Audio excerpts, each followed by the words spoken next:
Good Good morning. good morning. Oh, yes.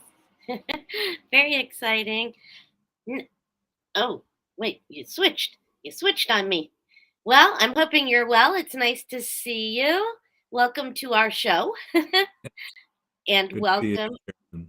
I'm sorry. Good to see you. Oh, it's always good to see you. Thank you, Dr. Rosensweet. Um, I want to welcome everybody who's going to be coming up or watching later. Appreciate everyone. We have some good questions today, as we always do. Today's kind of like hair loss Tuesday. It's all about hair loss with a couple of others interspersed in there. So, you ready for me? I'm ready. All right. Number one. Hello and good morning. I am postmenopausal and I still have my uterus. I've been reading quite a bit and hearing quite a bit about needing to do planned sheds when using BHRT, um, biohormone replacement therapy. Is this true, Dr. Rosensweet? Thank you, because it's confusing to me. That is an opinion out there that I disagree with.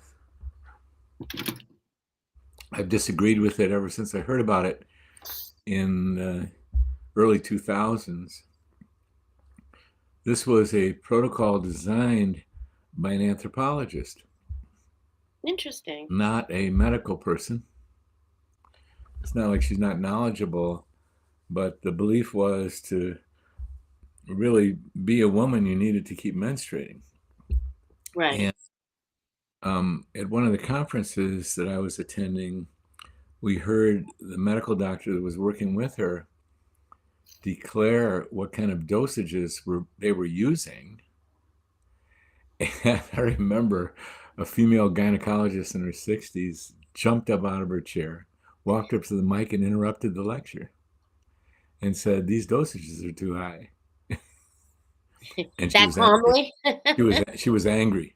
She Yeah. was very upset that someone would be proposing a protocol that would be using dosages of estradiol, for example, that were 10, 15 times the amount that a young, healthy woman's ovary was putting out. Wow. And and also a colleague of mine that I was sitting next to, he got it right up behind that gynecologist. And he was an expert in menopause, and he said, "We don't understand how you would dare want to treat a woman with that much estrogen to keep her periods going." Well, I don't think that the physician or the originator of this method was really cognizant of what was going on there. And over the next couple of years, because I'm concerned and always have been concerned about any kind of challenges posed at the compounding bioidentical community by the pharmaceutical industry or the FDA or those who are against it for reasons I don't understand, I kept on the case, and it turned out that over time, over the next couple of years, there were 3 women who came to me who were on that protocol.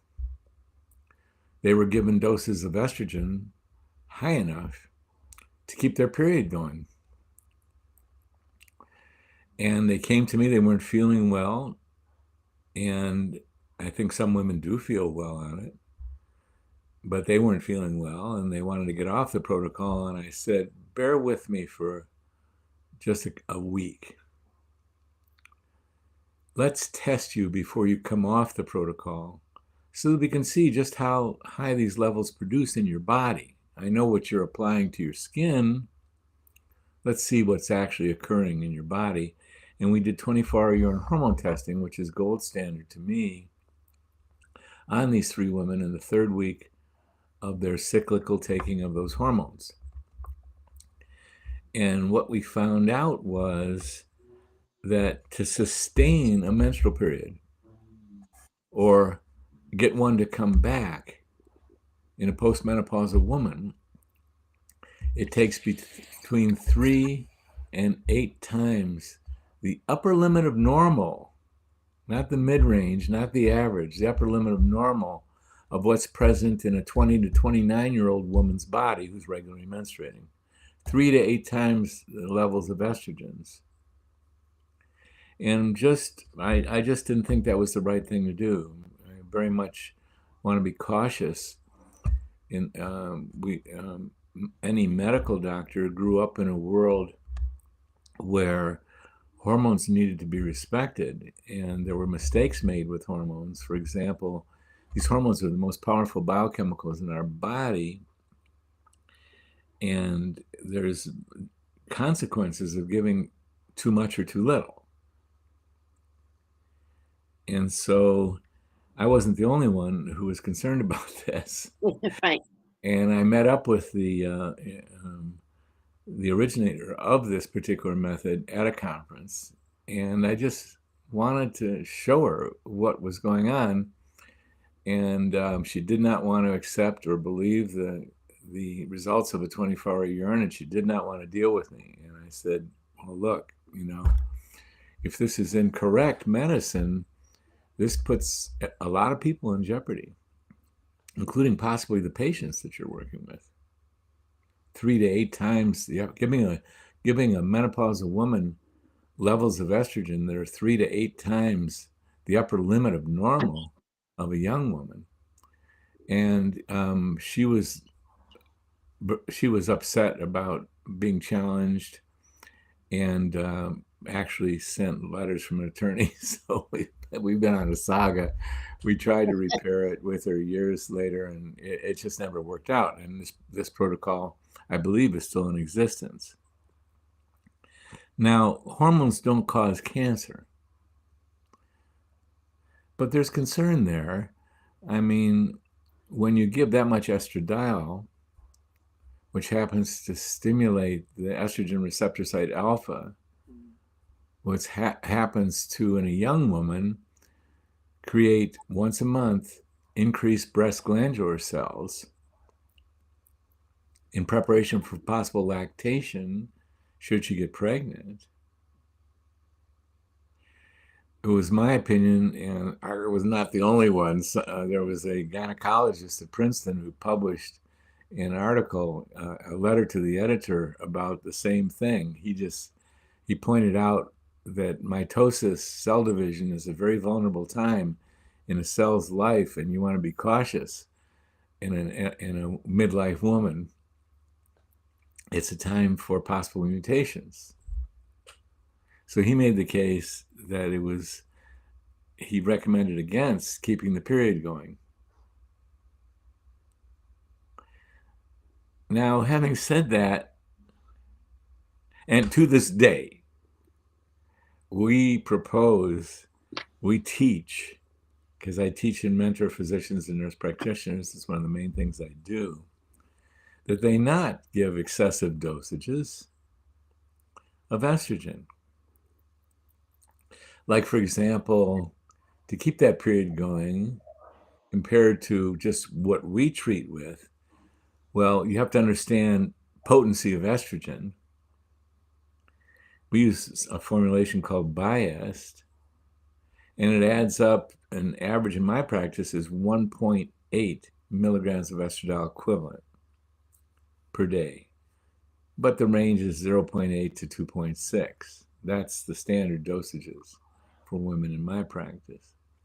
Getting a little bit in the weeds here today, Caroline. Surprise, surprise. Surprise, surprise. Well, what that protocol was using was between 12 and 16 milligrams of estradiol a day. No equivalent. High point, not even at the high point. In the third week, milligrams of estradiol equivalent. So that's 1.8 average versus 12 to 16 milligrams of estradiol equivalent. So many times more, at least 6 times, 7, 8 times more than we use. And you never say never. We teach against this. What we found is that most, not all, but most women in menopause They don't need youthful levels of estrogen. They don't need the levels needed to restore or sustain a period, which again are going to produce testing levels 3 to 8 times the upper limit of normal. They don't need that. Most all women treated in menopause need enough to protect their vagina, their bones, their brain, their arteries, their mood. And it Exactly. turns out that, well, let's look at young women. They need a certain amount of estrogen every month, right on time. There he There's is. right on That time. word. We should clock this. Um, they need a certain amount of estrogen to produce a menstrual cycle and be healthy and be fertile every month. Some women need this much. Other women need this much. Other women don't need that much. In fact, there's a range of what young women need, and it doesn't matter. This upper level is 3 times what the lower level is. That's what a young woman needs. There's wide variation, woman to woman. Any woman at any one of these levels can be healthy, young, fertile, regularly menstruate. What we learned is that most every woman in menopause does really well right below these youthful levels, right below it. And so, and get all the protection, the libido, the vaginal health, the bone health, the arterial health, the brain health that is conferred by estrogen. And it's really important to get that estrogen. Oh, yeah. The skin health, on and on and on. And that we feel to go higher can lead to breast glandular cell proliferation, so we don't want to do that. Right. Now, you never say never in medicine. There are some women that need more robust dosages, and the medical literature shows us this. Every system that I mentioned that's protected or supported by estrogen, I left one out. I left out the brain. How much does it take to protect the brain? Well, most women in menopause, even if they've had lapses in their cognition, will get restoration of those lapses and will start thinking clearly again at those levels I was talking about, below youthful levels, right below. But there's a subset of women, and they're not common, they need much more robust dosage of estrogen. So you never say never. And I would like to emphasize that hormones don't cause cancer. Thank you. There are many, many causes of cancer. Oh my God. Just add up all the indiscretions of poor nutrition, toxic exposure you didn't even know about, but it was coming in there through your food supply and through your household chemicals and stuff. And too little or too much exercise. And the elephant in the room, the distortions that take place if you trigger the biology of fight or flight. Because your skill set with your own emotions and your own mind isn't up to what it really takes to meet up with life stresses with a positive attitude and a good approach to them. Make wise decisions and grow, because stress makes us stronger. Right. But that's not how most of the world functions in this ancient times of 2022, still very ancient, primitive times in the Yep. human race. I mean that. There's consciousness that abounds that is still creating wars and poverty and greed and self-interest. So I won't go there any further. But I did drop it. But I Got would the, not go the any further. weed clippers. Not going to go any further. Yeah, right. So, and then of course I had a very personal experience that I've told about, and this is what I'll end on. Because you never say never. There's not these hard and fast rules. And I was testifying in front of the National Academy of Science Specialized Committee on Compounding Bioidentical Hormones, and I did some research on who else was going to be on my panel. Hmm. And I learned that one of the doctors was on this high dose protocol. And I was concerned because I knew it was a bugaboo of the committee. Right. They had told me this beforehand. So one of the things they were concerned about is they're policing, to put it kindly, compounding pharmacists. And so as she's sitting down next to me while we're on coffee break, just about to begin our segment, our panel, she introduced herself, and I introduced myself, and I immediately said, "You're not going to tell them that you're on that high dose protocol, are you?" Hmm. And she winked at me and said, "No," because she knew it was a bugaboo too. So her son and I and she went out to lunch, and she told me this story that her mother had dementia, and her mother's sister, thus her aunt, had dementia. And at the age of 55, as a practicing physician, she was starting to forget what was going on with her patients. And she was getting to the point where she said, I'm going to have to let go of practicing medicine at 55. I'm not remembering things. I'm dropping out these very important things. And she said she was really scared because she knew what had happened to her mother and her aunt, dementia.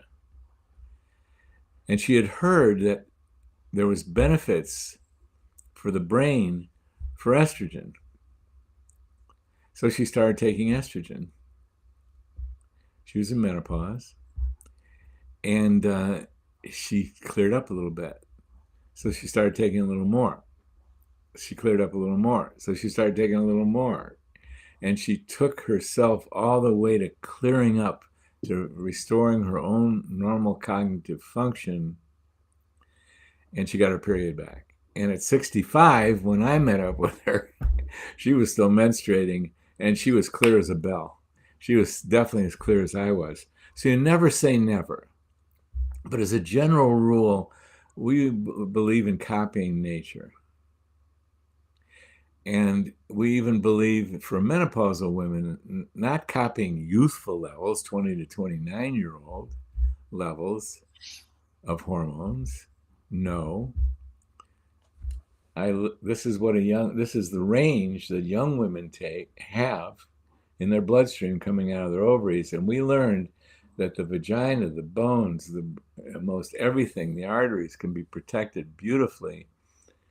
And with that level, which falls below youthful levels, and thus does not provoke breast glandular cell proliferation.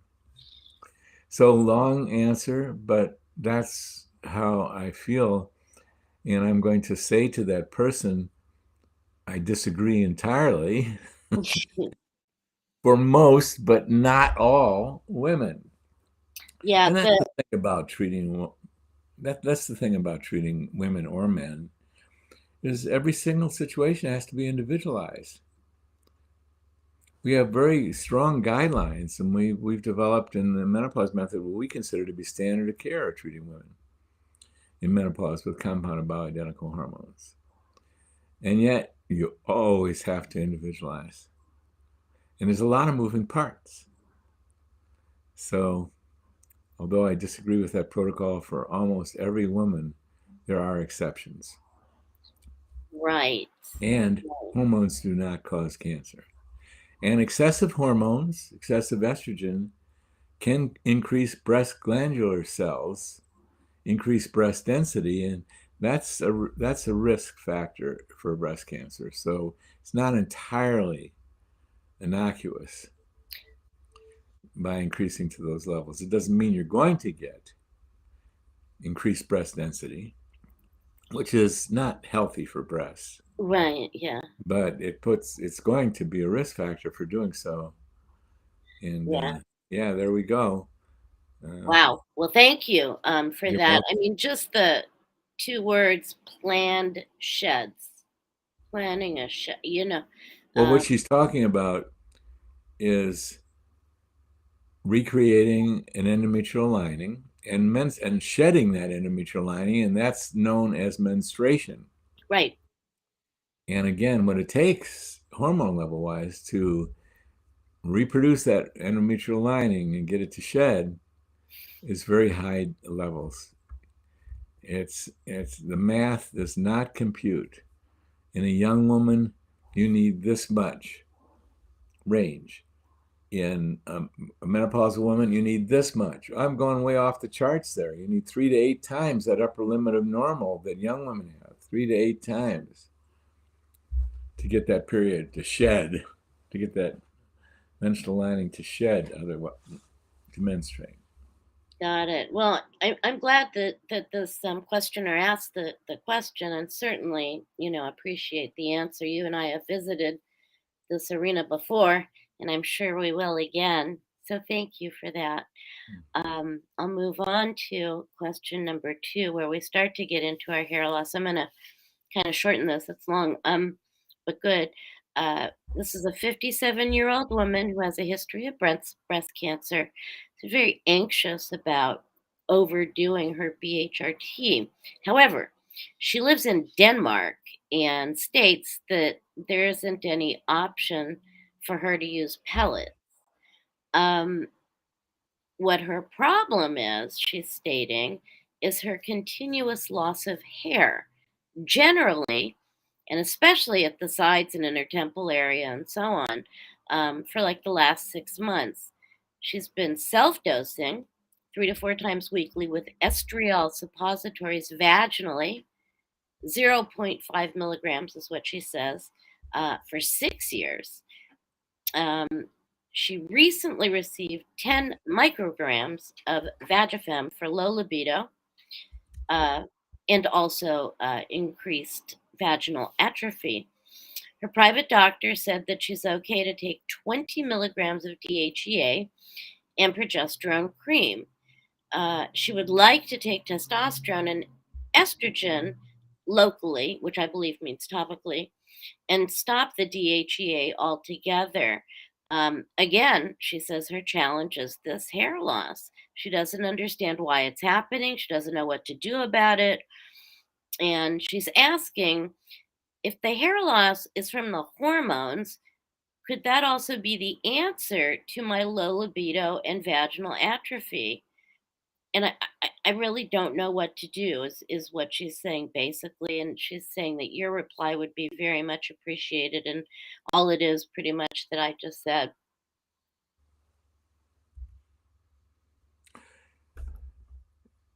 Here's a list that I would recommend that this woman do. Number one, read the book Estrogen Matters by Avram Blumey and Carol Tavris. And Carolyn, maybe you'll post it again, as you've done many times. Or begin with chapter 3 of the no-charge PDF version of our book, Happy Healthy Hormones, in which I explain risks. Because there's a widespread misconception still most prevalent out there that a woman who's had breast cancer should not take many hormones, if any.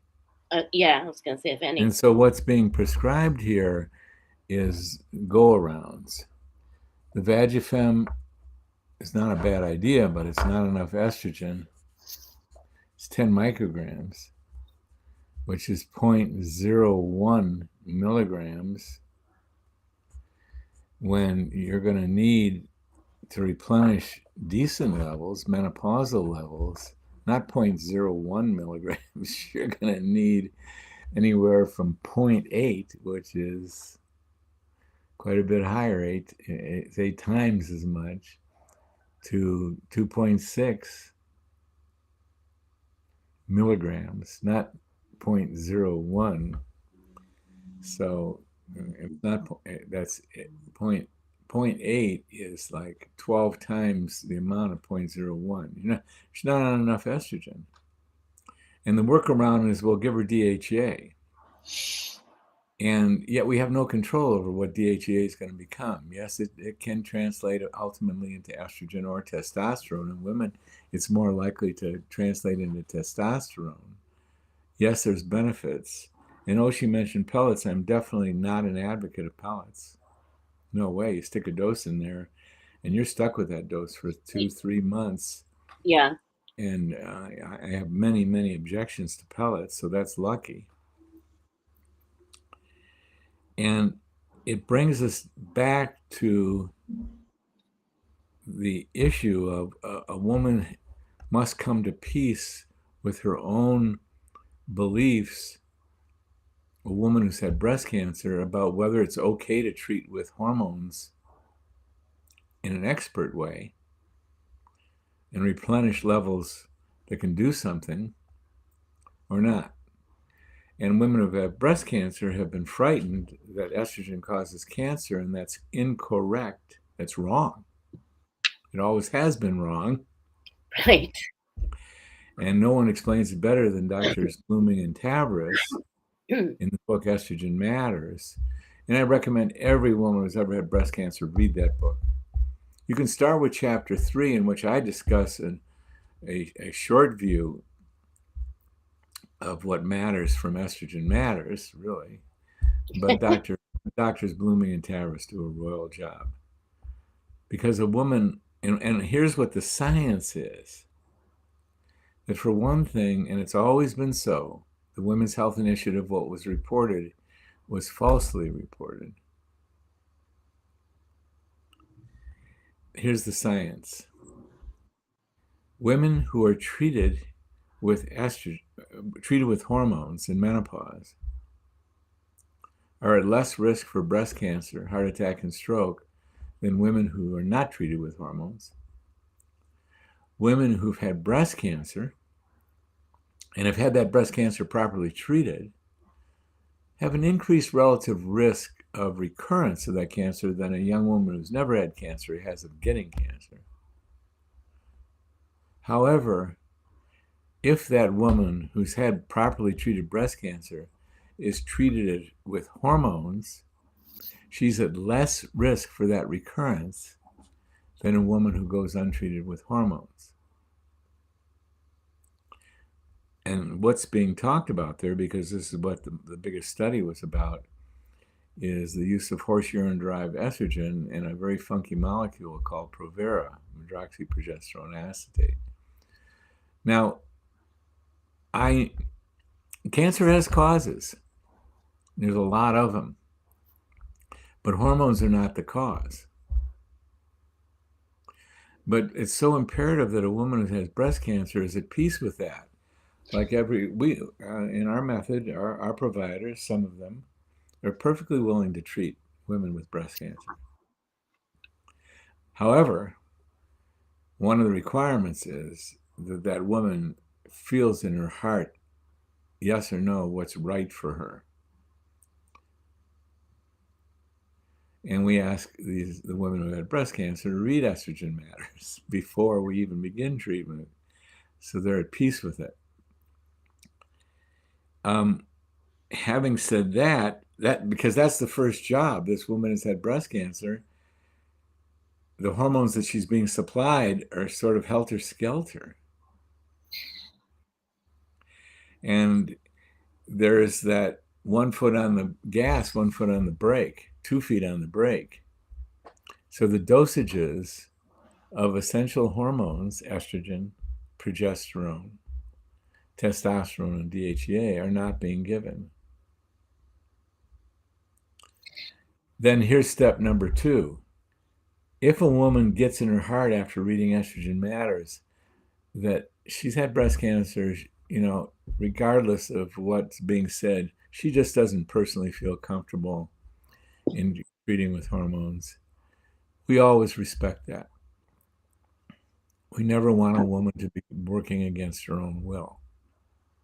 And who knows, her intuition might be that for her, the hormones are not okay. But if a woman, after she's done due diligence, goes, you know what, I get it. The science is I'm at less risk and I want hormones. Then here's job number 2. After she comes to peace with her decision, job number 2 is to find a healthcare provider that really knows what they're doing,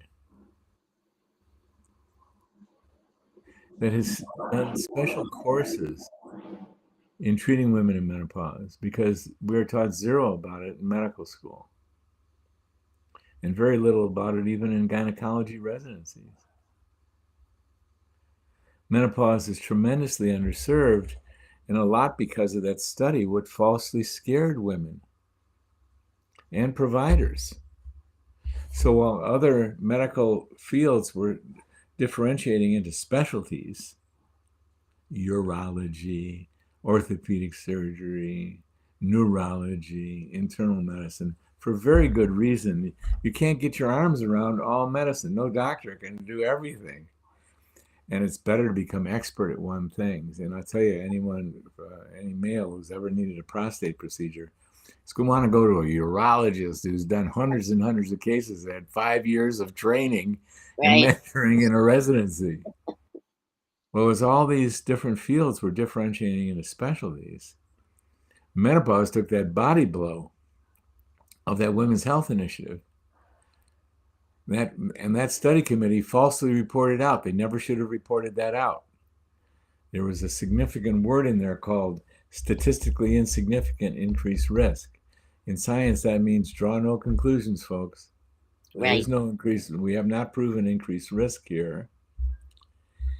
And that same study committee that wrote that study and published that study in 2002 and 2016 retracted it.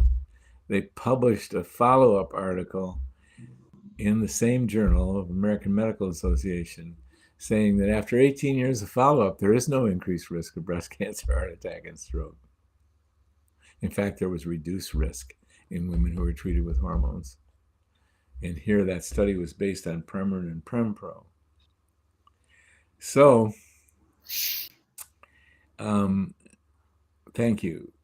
Well, let me ask you this because you made mention of something that is confusing to me still, probably confusing to a lot, that this can convert to that and that can convert to this and this and that. You made mention of the word testosterone, and a lot of women associate testosterone with DHT, which is I believe, stronger form of testosterone, right? And they hear that it's this DHT that's responsible for the hair loss. But kind of what I'm hearing you say is that there is some stress there Well, with thank fear. you. Thank you for getting me back on point. Because her basic question was around hair loss too, wasn't it? Yes. So let's back up around hair loss. There are many things that factor into hair growth and hair loss. And hormones is one of them. Holy mackerel. So many women at midlife, they're losing their hair. And women and men, this is a very disturbing issue. It's horrible. Sometimes of the highest order. So, what do I think of when I think of hair loss? A lot of things. One of the very first thing I think of is low thyroid function. And you have to know how to test the thyroid to get it right. So you need to have a free T3, a free T4, a TSH, and a reverse T3, definitely, to be able to assess it. And then you need to know how to interpret the numbers. Thyroid, hypothyroidism, one of the most common causes of midlife hair loss. Another cause of hair loss, insufficient estrogen. Why do young women, as they go into adolescence, get this of hair growth? Well, estrogen's one of them. And I take us back. So we think of the hormones, but we replenish the hormones in a very specific way. We use guidelines, not too much, not too little, and we confirm by special testing parameters based on 24-hour urine hormone testing. So whenever a woman of midlife who's no longer having a period is losing her hair, we do a thorough assessment and replenishing of the four ovarian hormones, and we assess thyroid. Yes. That's going to go a long way. And in assessing thyroid, we'll always do a trial of T3. As one of my mentors for males pointed out, very often you can get a woman's hair to recover just by giving her T3, no matter what her test results show. We give it in a long-acting form. But there's other things related to hair. And yes, DHT is a question mark. We've been developing a teaching program for professionals on how to treat males, and we have several experts on our medical board. And one of our experts, I was posing the DHT question to him just around males, and he said, no, DHT is a very important hormone in males. I'm going to males right now. And the males who lose their hair are genetically set up to do so. Now, how could a woman get too much DHT? Usually from an overdose of testosterone. But who wants to overdose with testosterone when you do 24-hour urine hormone testing and you throw in an SHBG, sex hormone binding globulin? You can know when you overdose a woman in testosterone.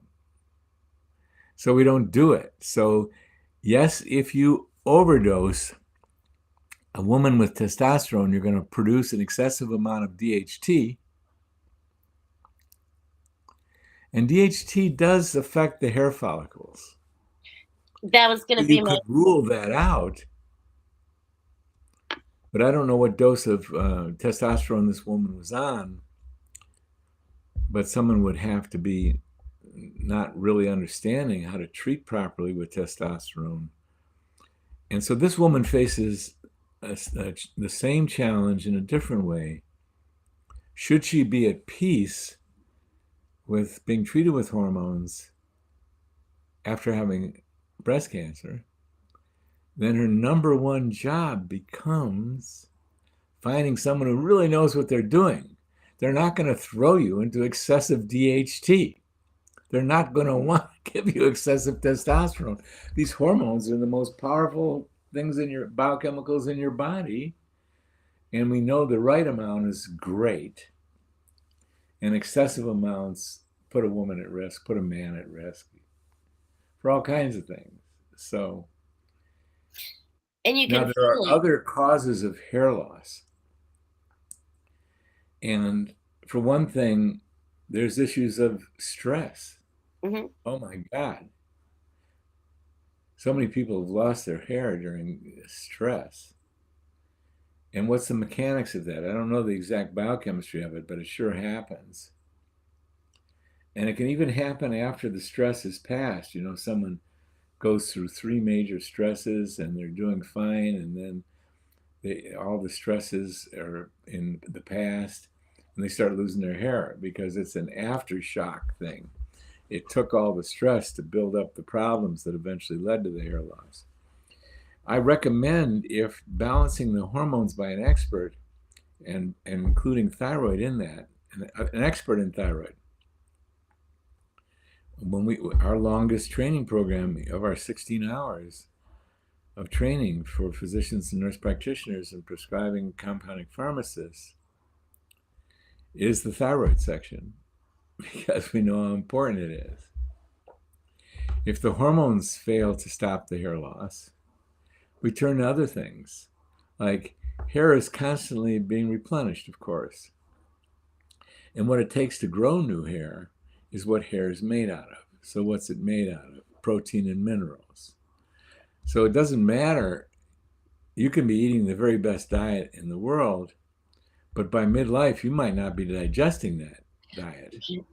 You need adequate protein and minerals. You need adequate hydrochloric acid to digest the protein properly and the minerals properly. So digestion itself needs to be looked at. And then absorption through the gut needs to be looked at. And the knee bone is connected to the thigh bone. Man, there's a lot of moving parts. There are. So your job is to seek out someone who knows what they're doing. On our staff, someone in our program who's actually on our medical board, she spends half her career dealing with hair loss. She's actually in a hair loss clinic. Periodically, we ask her to teach the rest of our physicians and nurse practitioners what are the various moving parts with hair loss and hair restoration.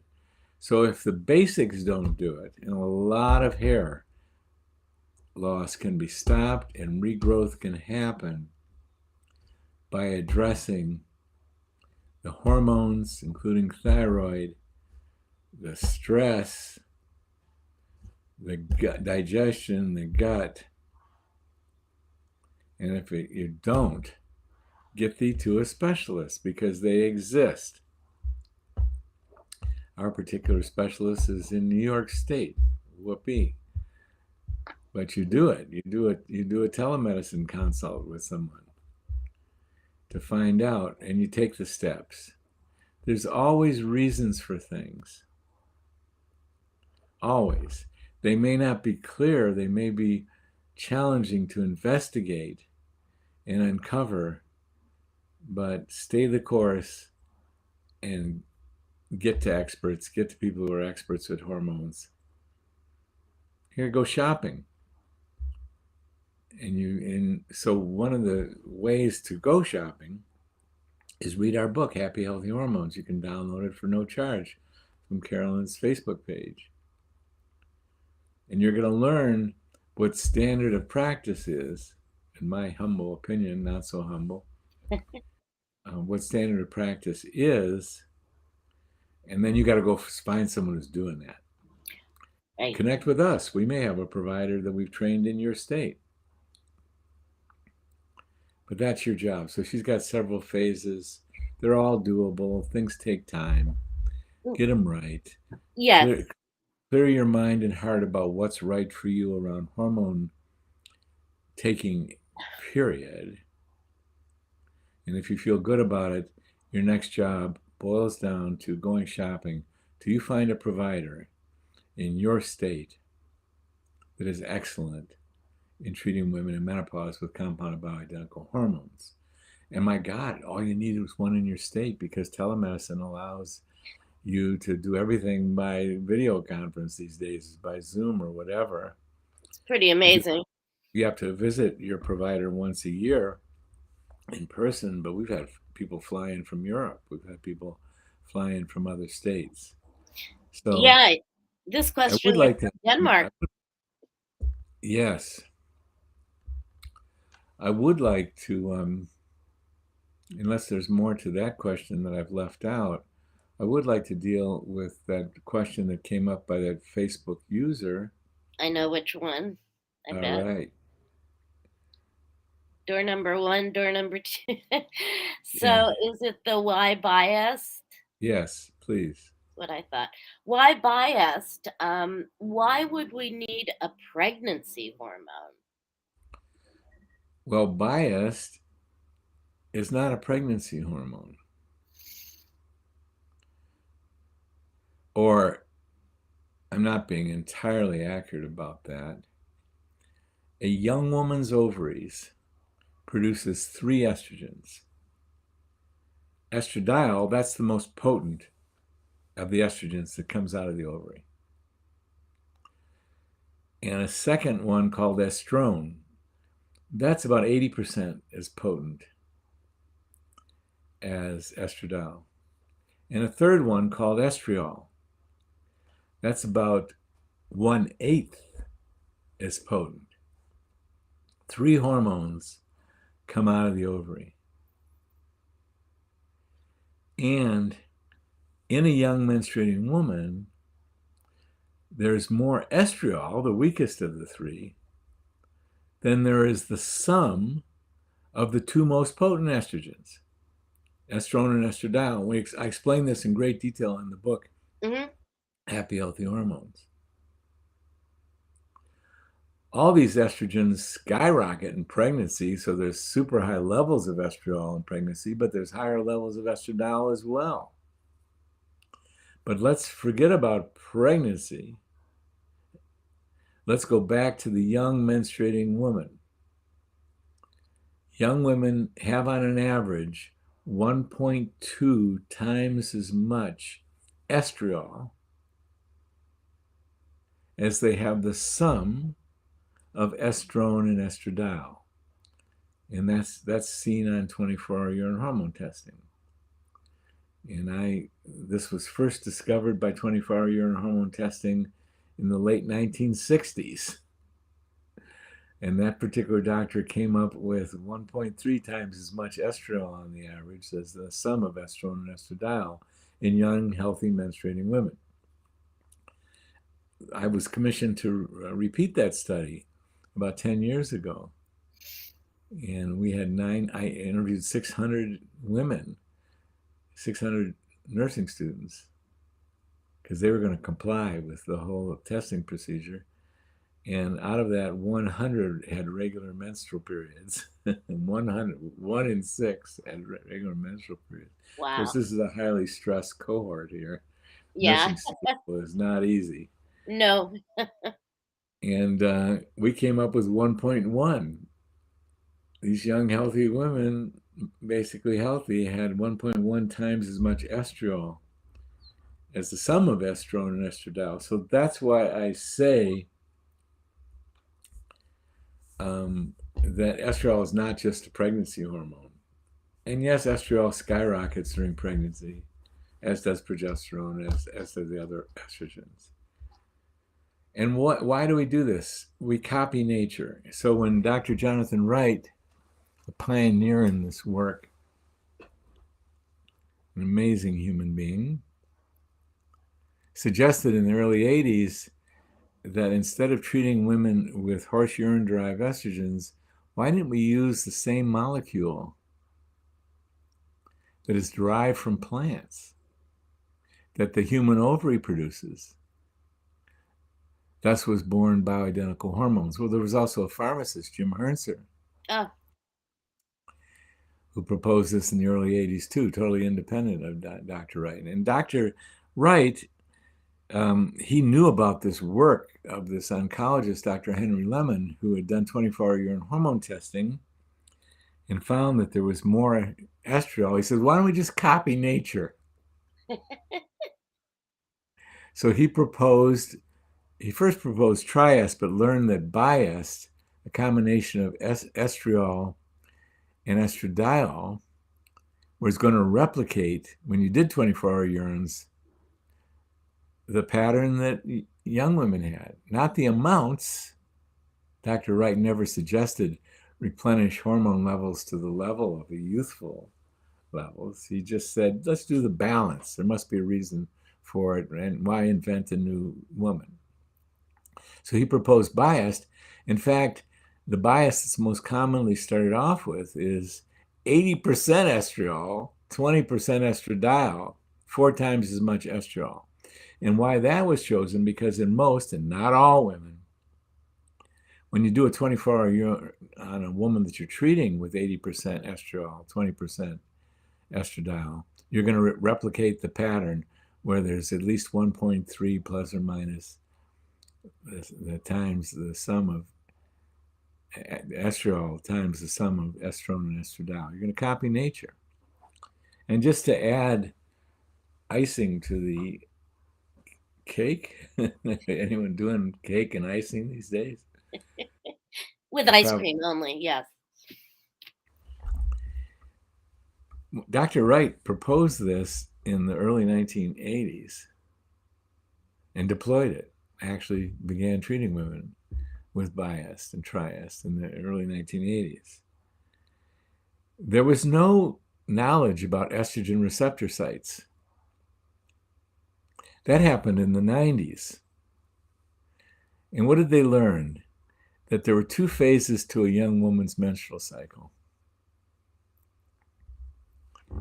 A proliferative phase, where cells appeared in the lining of the uterus, called the endometrium, to prepare for the possible implantation of a fertilized egg. And by mid-month, that cellular lining was so rich and so ready that a woman could become pregnant. And if she didn't become pregnant, she menstruated away that whole production of new cells. But that wasn't the only thing that was taking place. A woman's breasts, once a month, were preparing for possible fertilization and pregnancy in the beginning of lactation. And once a month, there was new cells being formed in the breast by cell division, cell mitosis, new cells, and many young women feel that their breasts get fuller as their cycle progresses. If the woman does not become pregnant, the whole process reverses, and all those new cells disappear and her breasts get less full. And it goes on month after month after month. Man, to understand the female menstrual cycle is a direct doorway to understanding the divine. You want to believe in the divine, study the female menstrual cycle. The design is so outrageously good.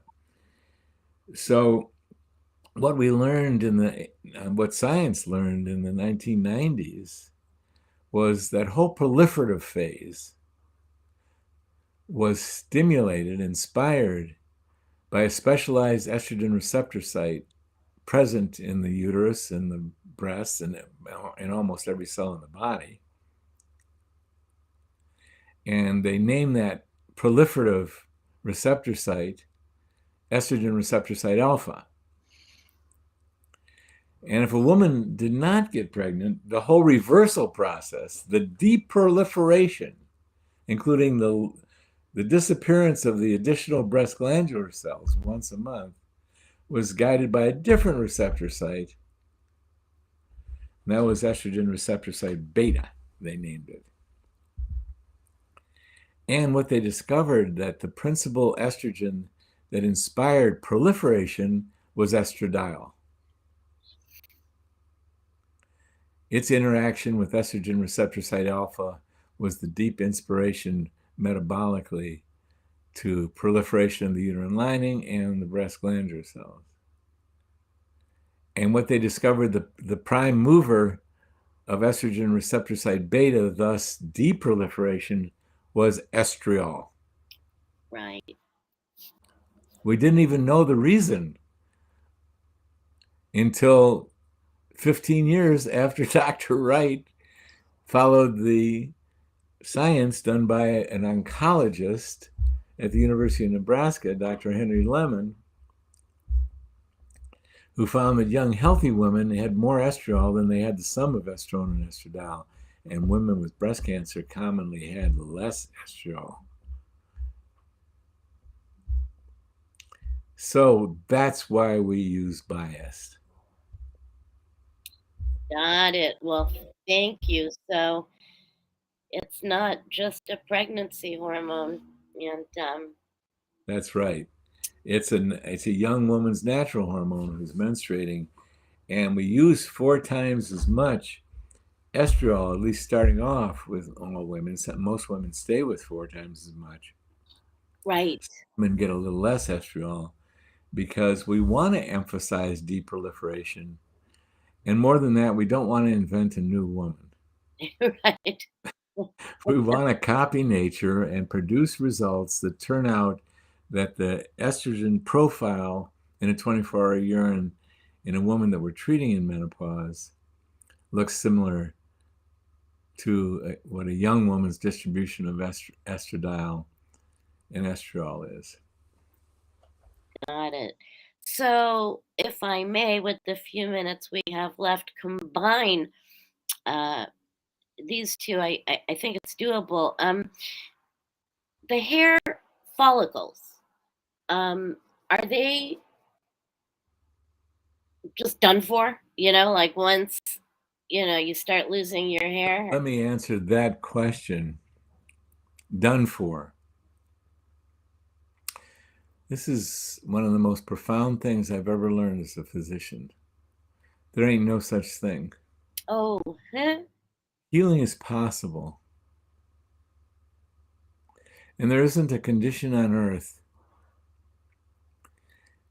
some of the most severe things you can imagine, incomprehensibly severe, life threatening, on the deathbed, that someone, somewhere along the line, has not cured, healed. Healing is possible. This is a big subject, healing. Yeah. So, done for ain't no such thing. Now, do we age? Yeah. If we're not taking super care of ourselves through impeccable nutrition, diminishing our exposure to toxins, and detoxifying, doing proper amounts of exercise, and the elephant in the room is acquiring the information, tools, and support to deal beautifully and positively with whatever comes down the pike in life. Yeah. And life has built-in stress. There's reasons for it. It's what strengthens us. It's what deepens us. And we want to deal with it with our wisdom and our power of choosing and our mind and our emotions. And if we don't, if we're not tooled up, what's likely to happen is that we're going to trigger the biology of fight or flight. You're going to get an outpouring of adrenaline and cortisol and a whole bunch of other stuff that, yes, you can run from the saber-toothed tiger, but the consequences to the immune system and ultimately to the hair and everything else that you can name, every cell, tissue, and organ in your body, there's a price to pay. And very few people are making it into old age not having taken a few hits along the way. So is all hair restorable? Well, there's so many moving parts that, you know, healing is possible. I know stories of things that you wouldn't even believe that people had on their deathbed, Yeah, it's pretty and amazing. they recovered. So there's so much to So life. I'd done like to for. answer one other thing, and then I'll have to sign off for today. Okay. Bright. Yes, we are Oh, yes. progressing. You know about the Bright. We're going to be able to make a wonderful financial offer where women are going to be able to get all four ovarian hormones, um, all four ovarian hormones for, if you get in the beginning, $99 a month, which is a phenomenal price breakthrough for compounded bioidenticals. This program has, because there's so many things required, including tremendous internet technology to make this happen, we're moving along. All the steps are being taken. They're our biggest focus of our Bright program. And gosh, we still don't see the exact startup date, but we're hoping within a month we've got it. But it may be longer. Anything's organic growth, anything's step by step. It took us Right. longer than what we thought to actually deploy it, but it's on its way. And you will, if you're on our mailing list, emailing list, you will find out about it. And of course, we'll announce it on Yeah, Carolyn. I put it out there all the time the minute I know. So there's today. There is today, and we really got to most of our questions, and via that one question actually encapsulated answers to the next three, Yeah, actually. So I really thank you for that. my pleasure, Carolyn. Yeah, it really is super special, Dr. Rosensweet. It really is. David Rosensweet, MD. You Mhm. wish you a great week. Hope you had a wonderful Halloween. Very scary. I did have Halloween. Oh, well, that's good. I don't have my ears on, but they went back down. It's like Mhm. at the strike of midnight kind of thing. They're gone. But anyway, I have my broom still. Mhm. So have a good week, Dr. Rosensweet. For all the ladies and the men, have a great week too. Great weekend. We will be back on Tuesday. I will have more questions, and it's been a pleasure. It's always a pleasure. Thank you, Carolyn. Bye, Yeah. everybody. Thank you. Bye, everybody.